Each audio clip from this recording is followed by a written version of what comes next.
Hello, my name is Steven Latry from iMinds, and I would like to welcome you to this series of tutorials on autonomic communications. This series is an initiative of the Flamingo Network of Excellence, which is a European project that focuses on network and service management in the future Internet. This video is the first in a series of 3 tutorials, all focusing on autonomic communications. In this video, we'll explain the basic concepts of autonomic communications. We'll give an introduction to the paradigm, discussing the following topics. First, we'll explain why there is a growing interest in using autonomics to manage the Internet. Next, we'll define what we mean with autonomic communications and discuss how this relates to other often coined concepts. And finally, we'll discuss the concept of control loops, which can be seen as the heart of an autonomic communication system. The next 2 videos in this series build further on this introduction. In the second video, we'll explain how control loops are embedded in management architectures, while the third video discusses an implementation of an actual autonomic communication system as a case study. But first, we start off with why we need an autonomic communication system. To explain this, we first need to describe a little bit of history. The Internet was invented more than 40 years ago with the introduction of ARPANET, one of the world's first operational packet switching networks, connecting only a handful of terminals between the UCLA, University of Utah, the Stanford Research Institute, and University of California, Santa Barbara.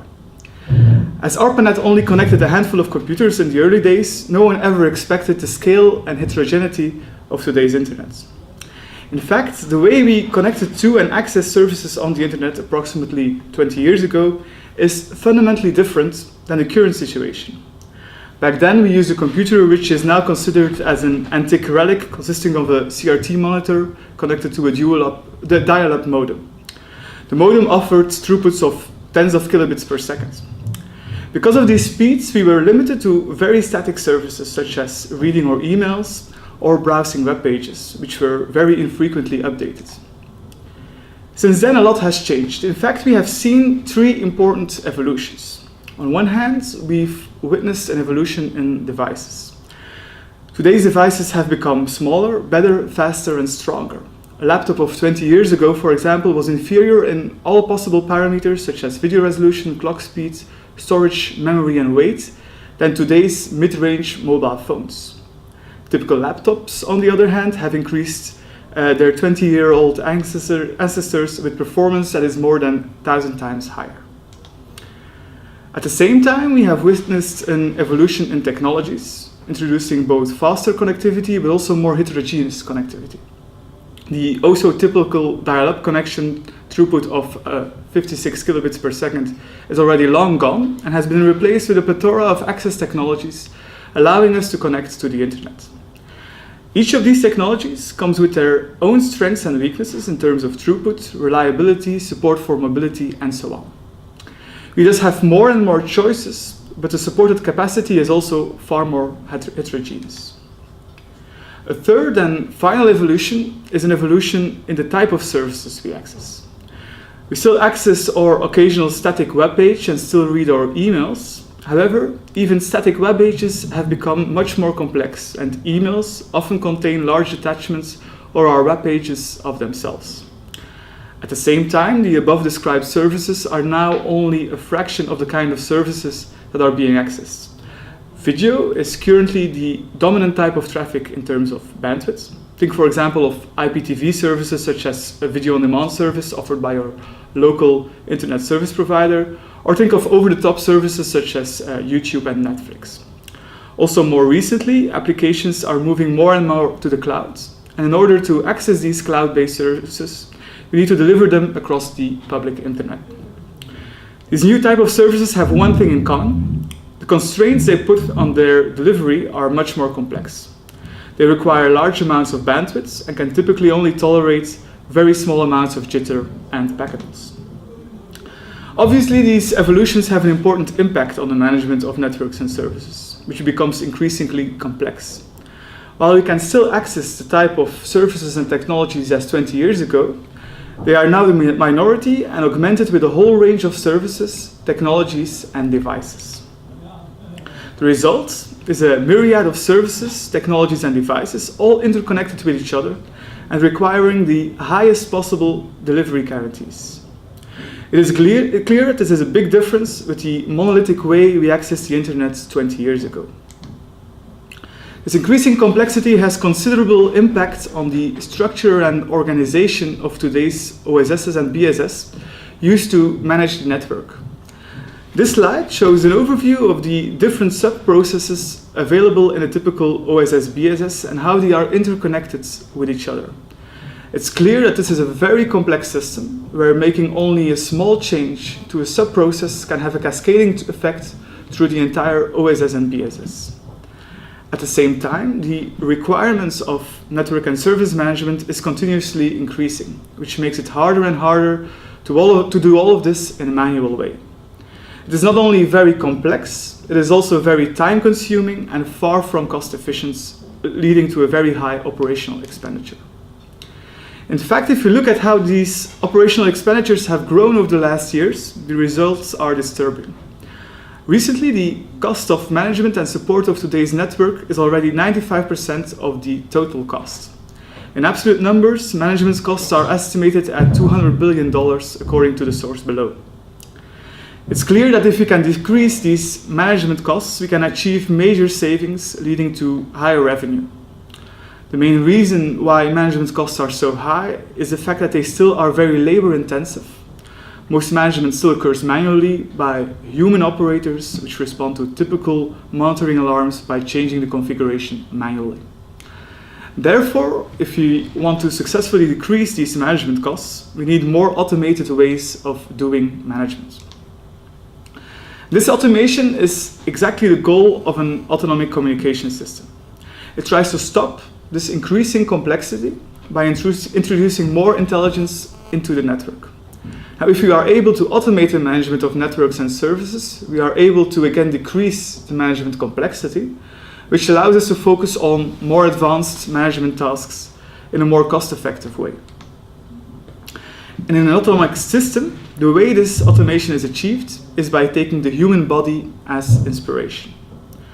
The human body can be seen as an autonomic system of its own.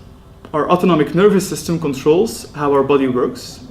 It reacts to both external and internal stimuli to optimize the working of our body. For example, if we start to exercise, the autonomic nervous system will detect this, decide that we need more blood circulation, and therefore increase our heart rate.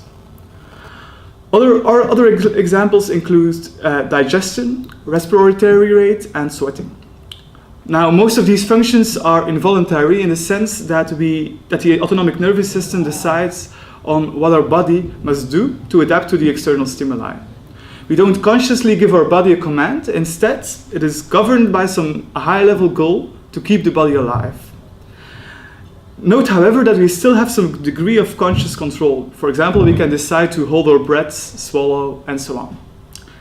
Now, finally, the autonomic nervous system is also able to learn and adapt.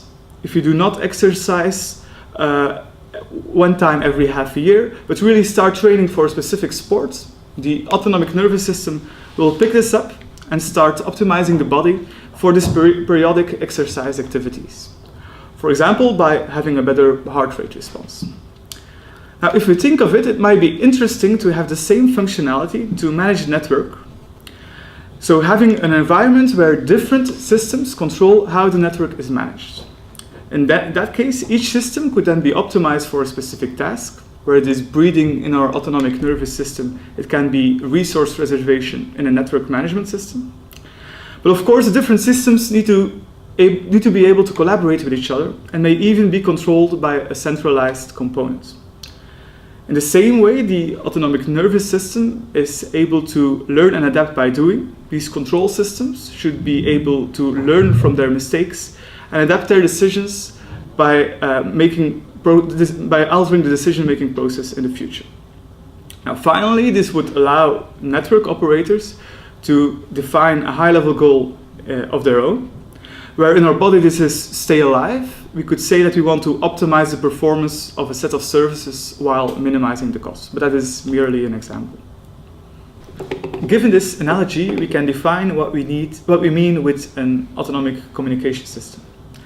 An autonomic communication system is a networked system designed in such a way that the human operator only needs to specify high-level objectives to let the system optimize one or a number of goals. And it does this by translating the high-level objectives to lower-level configurations, and also by adapting itself to the current environment. An example of this translation from high-level goals to low-level device configurations can be seen here. In essence, the goal of an autonomic communication system is to define a high-level goal, also called a high-level policy. For example, an operator may say that he wants to optimize the quality of experience of a service while maximizing the revenue in a timely way. This centralized policy should then be translated to specific low-level device configurations for each individual device in the network. Now, all these configurations together should then jointly achieve the centralized policy. Now, doing this translation automatically and with the ability to adapt if the environment changes as well is in essence the core functionality of an autonomic communication system. In the next video, we will discuss in more detail the concept of high-level policies and how they can be translated. The goals of autonomic computing and communications is often described as offering so-called self-star or self-chop properties. Self-chop stands for self-configuring, self-healing, self-optimizing, and self-protecting. Self-configuring components adapt dynamically to changes in the environment using policies provided by the IT professional. Such changes could include the deployment of new components or the removal of existing ones, or dramatic changes in the system characteristics. Self-healing, on the other hand, means that it can discover, diagnose, and react to disruptions. Self-healing components can detect system malfunctions and initiate policy-based corrective action without disrupting the IT environment. Corrective action could involve a product altering its own state or affecting changes in other components in the environment. The IT system as a whole becomes more resilient because day-to-day operations are less likely to fail. Self-optimizing allows monitoring and tuning resources automatically. Self-optimizing components can tune themselves to meet end-user or business needs. The tuning actions could mean reallocating to improve overall utilization or ensuring that particular business transactions can be completed in a timely fashion. Finally, self-protection allows protecting against threats from anywhere. Self-protecting components can detect hostile behavior as they occur and take corrective actions to make themselves less vulnerable. The hostile behaviors can include unauthorized access and use and denial of service attacks. Now, the above self-chop properties are often linked to an autonomic communication system, but it is very important to note that they do not define what an autonomic communication system is. As explained before, an autonomic communication system is much more broader, and the so-called self-chop properties are merely benefits of an autonomic communication system.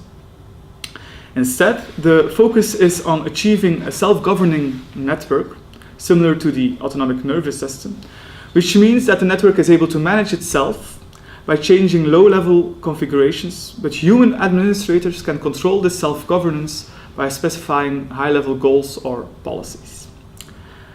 However, we believe the ultimate goal is a self-governing system that manages low-level configurations based on high-level business goals defined by human administrators. To reach this self-governance, an autonomic communication system must mimic how a human network operator is thinking to perform its management tasks. We thus need to replicate the operator's decision-making process.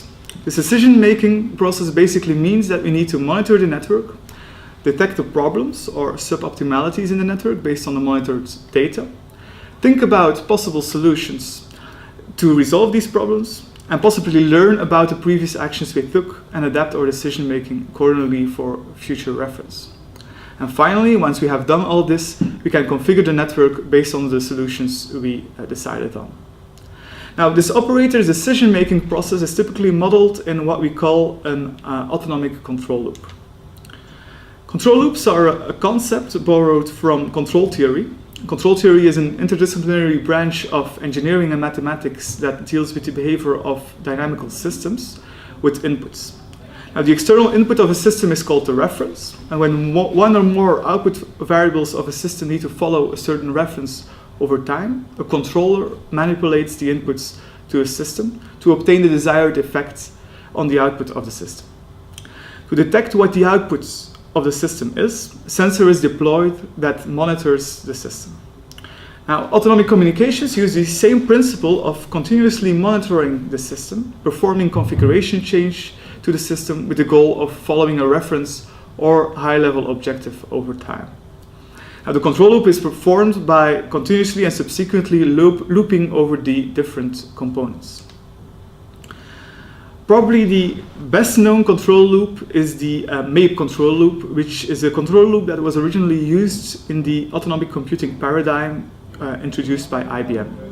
Now, IBM introduced the concept of autonomic managers as a group of cooperating components that each manage their own elements.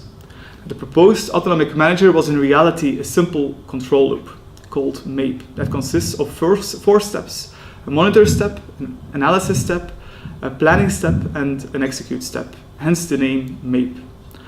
All these steps use or generate knowledge which can be used in other steps as well, and this knowledge can be seen as all relevant information that is generated by the components of the system. Therefore, both the term MAPE and MAPE-K are used in literature. The monitor step aggregates, filters, and manages knowledge collected by its sensors from the managed resources. Once processed, it is added to the knowledge module, and the analytics steps performs a diagnosis of these monitoring results and detects any disruptions in the system. The planning step then determines the sets of actions that should be performed based on the diagnosis. Finally, the execute step orchestrates the execution of the actions that were selected by the planning step. The MAPE control loop manages a managed element. This can, in theory, be a monolithic element such as a server or a set of heterogeneous elements such as a network. But due to its simplicity, the MAPE control loop lacks several required components to form an actual autonomic system. The MAPE loop does not, for example, specify how learning can be achieved to be able to correct past mistakes, nor does it say how an operator can tune the system through high-level objectives. Therefore, more advanced control loops have been studied in recent years, especially in the area of autonomic communications. One example of a popular control loop in autonomic communications is the FOCALE control loop. FOCALE stands for Foundation, Observation, Comparison, Action, and Learning. Compared to MAPE, FOCALE features multiple control loops that work together and each optimize a subset of the problem space. FOCALE features a number of components that together make up the control loop. These components are context, policy, observe, normalize, compare, decide, act, reason, and learn. Therefore, compared to MAPE, FOCALE has a more extended set of steps that a control loop can take. These new steps allow, amongst others, to explicitly take the definition of high-level policies into account and also to have multiple levels of decision-making, being the decide, learn, compare, and reason components. The compare step, for example, will do a very simple but fast comparison similar to the control loop in control theory, while the learn step allows incorporating complex learning algorithms as well. The FOCALE control loop connects all components through an enterprise bus, which allows loosely coupled communications between the different steps. And knowledge is retrieved from the managed resources, being the observe step, and then fed to a model-based translation process, being the normalize step. This process facilitates the translation of device-specific information into a normalized form. The normalized data is then analyzed to determine the current state of the system. Subsequently, the current state is compared to the desired state of the system, being the compare step. And FOCALE then allows shortcutting several components if needed. As such, FOCALE features several dynamic control loops which can be classified into 3 different categories that also resemble actions taken by the human brain. One of these set of control loops is a reactive control loop. Now, a reactive control loop takes immediate responses based on external stimuli. It reacts in order to carry out one or multiple goals. It allows shortcuts to be taken in order to perform high priority and urgent tasks. The reactive loops run at the highest frequency and circumvent the decide, reason, and learn components. Deliberative control loops, on the other hand, receive data and can send commands to the reactive processes. They use long and short-term memory to create more elaborate plans of action. The deliberative loops run at a lower frequency and circumvent the learning components. Finally, the reflective control loop supervises the deliberative processes. It studies decisions made in the past and analyzes them. The conclusions are then used to prevent suboptimal actions from being taken again in the future. The reflective loop has the highest level of learning and therefore also runs at the lowest frequency. So far for autonomic control loops. Now, important to note is that an autonomic communication system is often considered together with the perhaps more known autonomic computing paradigm originally presented by IBM. Autonomic communications can be seen as an extrapolation of such an autonomic computing paradigm. An autonomic computing system has in essence the same goals, but focuses on the management of one single computing environment or resource, where autonomic communications concentrates on managing a distributed environment, being a network. Therefore, the interactions between the resources is also of importance. Additionally, an autonomic communication system also assumes more heterogeneous elements, as the network itself is highly heterogeneous. The decision-making process of an autonomic communication system is therefore also more complex. In autonomic computing, a straightforward autonomic control loop is used, being the MAPE control loop explained in a few slides ago. On the other hand, autonomic communications often use more complex control loops. While the MAPE control loop is sometimes also used in autonomic communications, the FOCALE control loop is also a very popular control loop in autonomic communications, which also focuses on context and business goal interaction. Okay, so this concludes this video on autonomic communications. I've provided you with a small introduction to the paradigm of autonomic communications, explaining that an autonomic communication system targets automation through self-governance of the network. Moreover, I've discussed the concept of control loops and gave an example of two of the most well-known control loops, being MAPE and FOCALE. In the next video, we will zoom in on the architectural aspects of autonomic communications. More specifically, we will discuss how we can embed control loops in an overarching architecture, discuss the deployment of this architecture across a network, elaborate on the concept of policies, and provide some examples of well-known architectures. Thank you for your attention.